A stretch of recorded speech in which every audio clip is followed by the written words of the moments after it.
stand-up desk. I'm Jarrett Murphy. We're joined today by Councilman Rafael Espinal of Brooklyn. Thanks so much for coming. Thanks for having me. Appreciate it. We're talking about rezoning, first with East New York, and then we'll get on to Bushwick. But tell me, we're 14 months or so from the East New York rezoning vote. For low-income, moderate-income residents of your district, is life on the ground better now as a result of the rezoning, do you think? It's too early to tell. I think that there's still a lot of anxiety that I'm hearing from folks that advocated throughout the process. If I walk down the street and speak to everyday folks, I don't think that they feel anything yet. What we can say is that there has been a lot of activity from speculators. There are a lot of notes being posted on homeowners' doors. On the positive side, a lot of the investments that the mayor committed to bringing to the community have been delivered. We have a Workforce One Center in place for the first time in the history of the community, where neighborhood folks can go in to apply for a new job, get job training, or even get placed to a better paying job than they currently have. There's funding. There's about over $20 million went to my local schools.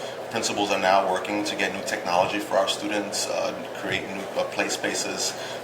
There's been serious investments on just the legal aid front. For the first time, again, we have lawyers going door to door, and from what I've seen the numbers recently, they've knocked on over 10,000 doors to this day of folks that possibly or one day might need tenant legal help. So, I think that a lot of the investments that are there to help retain and protect the community are put in place. Real estate speculators are coming into the neighborhood and are knocking on our doors, but I believe in the long run, all the work that we were able to do is going to do what we hope and plan for, and that is retain the character of the community, while also making space for new affordable housing and making sure that we deal with the bigger issue, and it's the affordable housing crisis affecting the entire city. I think in addition to funding for existing schools, there's also a plan to build a brand new school, right, to deal with the higher population. Where does that stand? So the new school, the city council actually voted on it last month to allow for the placement to be on the Chestnut Dinsmore site that we agreed where the school will go. Again, I can sit here and speak for a half hour on all of the investments that were committed and that are actually coming to fruition. I think that we're in a really good place, and I'm really excited to see how this unfolds. And I think that at the end of the day, what we did in the city council and what the mayor decided to do for the community was the best plan. We're going to make sure that those that are unemployed have better paying jobs so they can afford the rents in the communities. We're going to have thousands of new affordable housing units in a neighborhood that's market unit rich. Those protections are going to come into play, and the community will have the tools they need to be able to stay in their communities. Do you feel like those protections and those investments are wedded to this mayor, this administration, and this particular kind of budget moment we're in? Or will those survive if, say, Mayor de Blasio is replaced in November, or if the budget suddenly turns south? Do you feel like the commitment is ironclad and it will transcend any of those changes? Yeah, I mean, a lot of the committed dollars were actually put in place in last year's budget. I would say almost half of it was delivered. We're expecting for another chunk to come in fiscal year 18. I believe that it wouldn't be in the best interest if a new mayor came in to not continue delivering for East New York, because when they come into office, they're going to have to deal with the big issue, and it is the affordable housing crisis. So if a new mayor comes in, it's going to be hard for them to ignore the previous commitments that the previous administration has made before moving forward with any other plan. So, I feel very comfortable where we are. A lot of the commitments are being delivered. And to this day, yeah, of course, we're going to still have to continue advocating for more. We're going to still have to continue advocating to make sure that every single dollar that was promised is put in every single budget. But I haven't had a signal or received any signal that the neighborhood is in trouble in any way and not receiving those commitments and that funding. So when you ran for the seat, you're in your first term. When you ran for the seat, was a rezoning something you were talking about, were thinking about, that you wanted, or is this something that when you came into office along with the mayor, he said, this is something I want to do, and it was kind of presented to you that way? So I was born and raised in a neighborhood. I lived there my entire life, and I continue to live there. And I can tell you from firsthand experience, it's a neighborhood that has been disinvested in. It's no secret. It's invested in for decades. Crumbling infrastructure, highest unemployment rates in the city, lack of affordable housing. If there is affordable housing, it's market unit housing. So when I ran for office, I ran on the platform of I'm going to work as hard as I can to make sure that the city and state governments deliver as much funding and as much resources to our community and finally give us the resources we need and deserve. The rezoning, I saw it as an opportunity to do that. And I feel that in my first 4 years in office, I was able to accomplish all the goals I had for the community. Did I foresee that the rezoning was going to be that avenue? No, I didn't. But when I saw the wave of gentrification coming in from Williamsburg, heavily affecting Bushwick, right? Bushwick, a neighborhood that received no sort of resources, no sort of plan to deal with the wave of gentrification.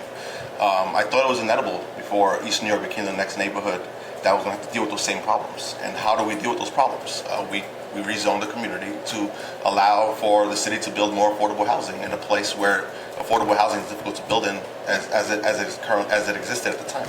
So, I made a commitment to my community that I was going to do everything I can in their best interest to make sure they have the tools they need to live productive lives, to make sure the city's giving them the tools they need to live in a sustainable community. And this plan was the way to move forward. And I'm very proud to say that I've delivered on all of my promises to my community.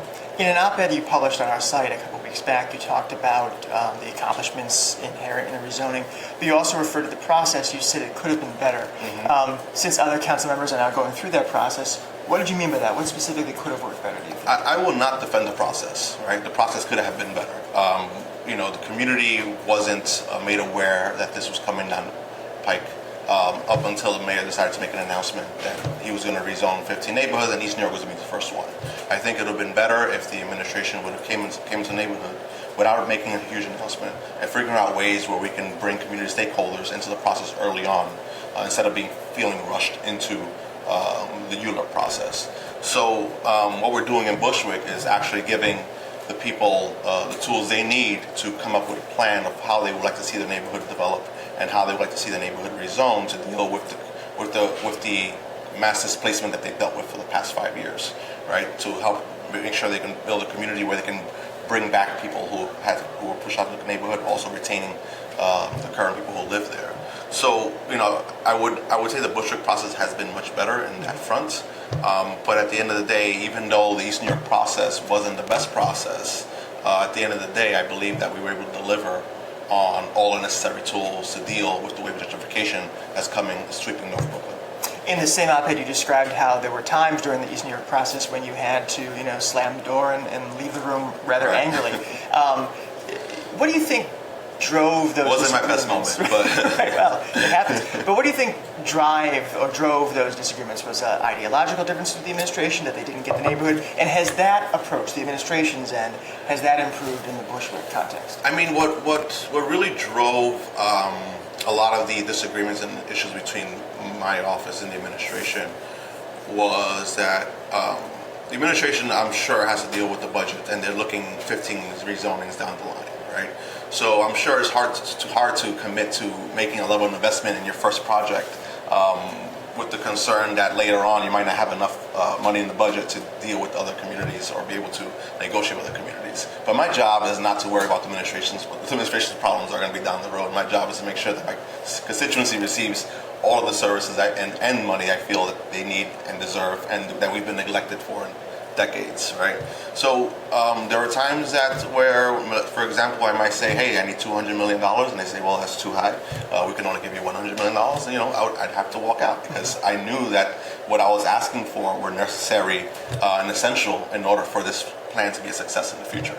So it was very stressful, but at the end of the day, I feel very comfortable knowing that I did everything I can do or could have done to deliver as much as I can for the constituents. So you represent both neighborhoods. I'm curious, in terms of the state of the market, the threat that displacement poses, how are East New York and Bushwick different in your mind? Are they in different situations, or are there similarities you see? I mean, they're very different now, right? I mean, if you would asked me this question 10 years ago, I would have said they're very similar communities. But because of the force of gentrification, because of the amount of development that's happened in Bushwick, it's really created a stark divide, and like there's a huge difference between the two communities now, right? Bushwick was named one of the top 10 coolest neighborhoods in the entire country. It's a place where everyone from around the world wants to visit. East New York continues to be East New York, right? It's just a neighborhood in Brooklyn that has been neglected for decades by previous city administrations. So we have a neighborhood right now currently that's it's market unit rich, but the market units are, or you can say, or they're the most affordable market rate units in the city, right? And slowly we've been seeing that change, and that's been changing before the rezoning. I know it's easy to blame the rezoning for everything that's going wrong in the community, but if we did not rezone the community, I feel that we would have dealt with a bigger problem, and the problems that we've seen in Bushwick for the past 2 years, we would have been experiencing in East New York, and East New York probably would have been, the next neighborhood to conquer, or the next neighborhood that's going to be in the cover of Vogue, as where all the gentrification is coming into, where all the development's happening. But the rezoning really gave us the opportunity to control that development, gave us the power to decide where that's going to happen and how it's going to happen. And it really pushed the city to commit to making sure that they pump as much subsidies as possible so that most of the units that are built are affordable units. One of your colleagues in the council and in the Brooklyn delegation, Laurie Cumbo, is in what appears to be a competitive re-election race. And one of the biggest issues there, perhaps the biggest issue, is a redevelopment project at the Armory. And her opponent has suggested that in order to allow the voters to see how she is really going to vote on it, that Cumbo should use her bully pulpit and her influence to try to move the ULURP process faster so that it is completed before the primary vote. Mm-hmm. What do you think about that idea? Could ULURP be faster? Should it be faster? And should voters in a situation like that have a chance to evaluate their council member on the vote they cast? I mean, it's a tough question. It's not a position I'm in or I've been, but I strongly believe that the deal that was being presented was not the best deal. I mean, why would you want to allow so many luxury condos to be built in a community that's dealing with an affordable housing issue, right? I understand that there's a big need for, or a big ask for, a community space. I think that's important in every single community. And it's important for Laurie to deliver as much affordable housing, if not all affordable housing on that site, while also securing the community space aspect of it. Should ULURP be make faster? I don't know. I don't think that it's a great idea, because you're going to shorten the clock on a process that allows the community more time to continue exerting their influence, and allows the council member to continue having time to negotiate with developers and the mayor's office on what the final plan should look like. What do you think about the custom in the council of letting the local council person basically have the final say on a land use deal?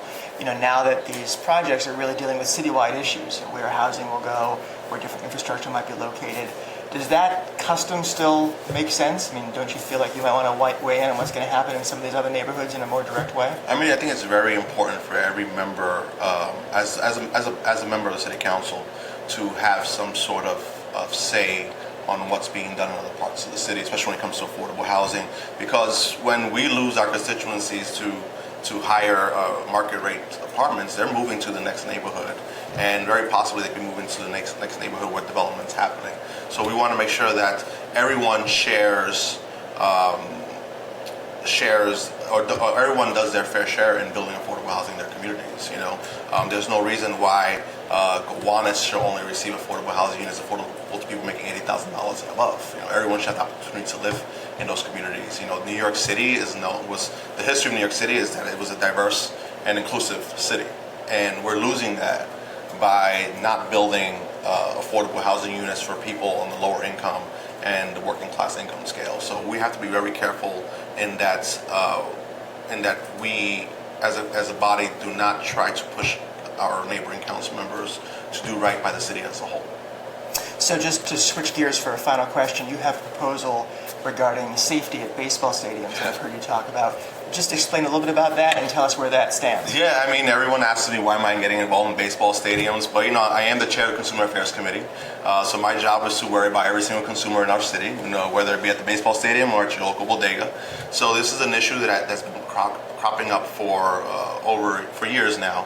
Fans were getting hit by screaming foul balls, and I've heard stories of people who had fractured eye sockets, almost lost their vision because of it, and the teams aren't liable to pay for the damages or be able to reward the fan that's hurt. So it was important for me as a chair to make sure that our local stadiums are safe for our constituents. So I was pushing the Yankees and the Mets to extend their netting past the dugouts. 10 other teams across the country have done it already.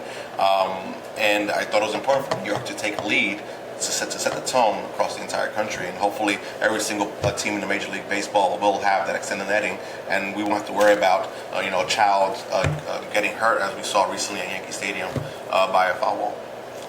Well, thanks very much for coming, Councilman. Thank you. Appreciate it.